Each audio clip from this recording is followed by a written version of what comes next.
With the chilling murders of 6 Israeli hostages, Hamas has opened a new chapter in an already brutal war that is nearing a year. Hamas has reportedly instructed its militants who are guarding Israeli hostages in buildings and tunnels of Gaza to kill them if Israeli troops close in. This decision has been made as Israel focuses on freeing the captives through a military operation rather than negotiations.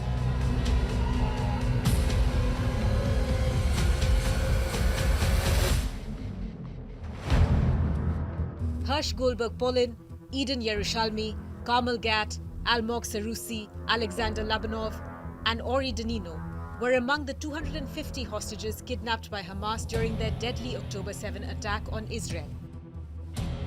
The IDF recovered all 6 bodies in a tunnel under the southern Gaza city of Rafah. They were shot at close range before Israeli forces could reach them.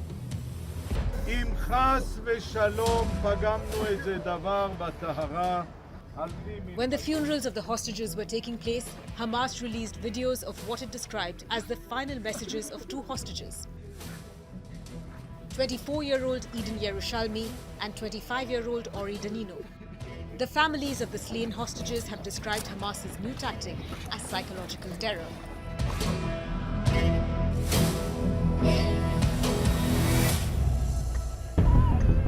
After the murder of the 6 hostages, hundreds of thousands of Israelis have been hitting the streets and demanding that Prime Minister Netanyahu's government strike a deal to free the remaining hostages. The protesters are blaming Netanyahu for sacrificing the lives of Israeli citizens to stay in power.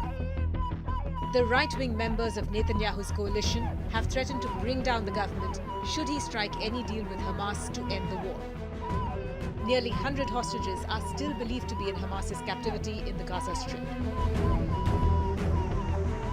But Netanyahu is insisting that it should be Hamas that has to make the concessions, not Israel. What has changed in the last 5 days? What has changed? One thing. These murderers executed 6 of our hostages. They shot them in the back of the head. That's what's changed. And now after this, we're asked to show seriousness? We're asked to make concessions? What message does this send Hamas? It says, kill more hostages, murder more hostages, you'll get more concessions. The pressure internationally must be directed at these killers, at Hamas, not at Israel. What's unclear at this point is if these protests will compel Netanyahu to change Israel's approach to the war in Gaza. But what is clear is that the killing of the 6 hostages is a turning point. And many are asking whether Israel is reaching the limits of what its military campaign can achieve, and whether its offensive in Gaza is endangering the lives of hostages instead of bringing them back safely.